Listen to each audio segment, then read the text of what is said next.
What happens when a government policy threatens the livelihood of thousands? This is the question that has pushed two progressive groups in the Philippines to declare a cessation of transport services, or Tigil Pasada, starting this Monday. They are protesting against the looming April 30th franchise consolidation deadline under the Public Utility Vehicle Modernization Program, a prerequisite before the eventual phase-out of the jeepney.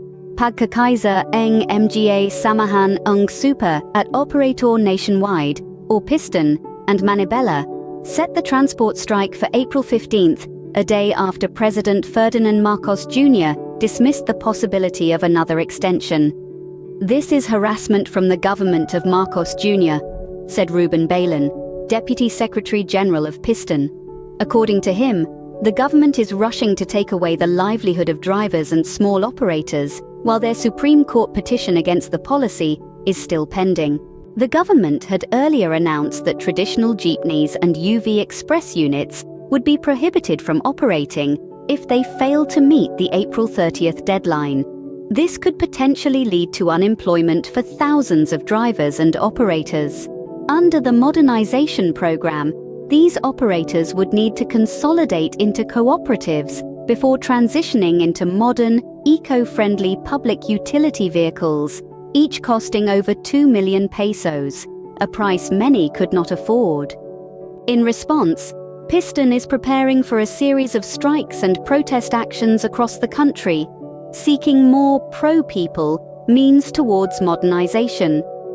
Balan criticized the Marcos administration for not listening to the grievances of the transportation sector, stating, "If the administration is serious in serving the public, they wouldn't rush the modernization program and wouldn't force the said franchise consolidation." Piston's demand goes beyond another deadline extension. They are calling for the complete junking of the franchise consolidation requirement and the entire modernization program. Manibela President Mar Valbuena also encouraged commuters to support their upcoming strike, stating that it's a fight against the expiration of franchises. He pointed out that the modernization program in its current form jeopardizes not only the livelihood of drivers and operators, but also the millions of workers and students who rely on their services. This strike coincides with the banning of e-bikes and e-trikes on major Metro Manila roads starting April 15th, with some mobility advocates planning on converging with delegates of the transport strike. In conclusion, the Public Utility Vehicle Modernization Program, while aiming to modernize and make transport eco-friendly, has stirred up a hornet's nest of issues. It has led to a widespread transport strike, threatening the livelihoods of thousands and potentially disrupting the daily commute of millions.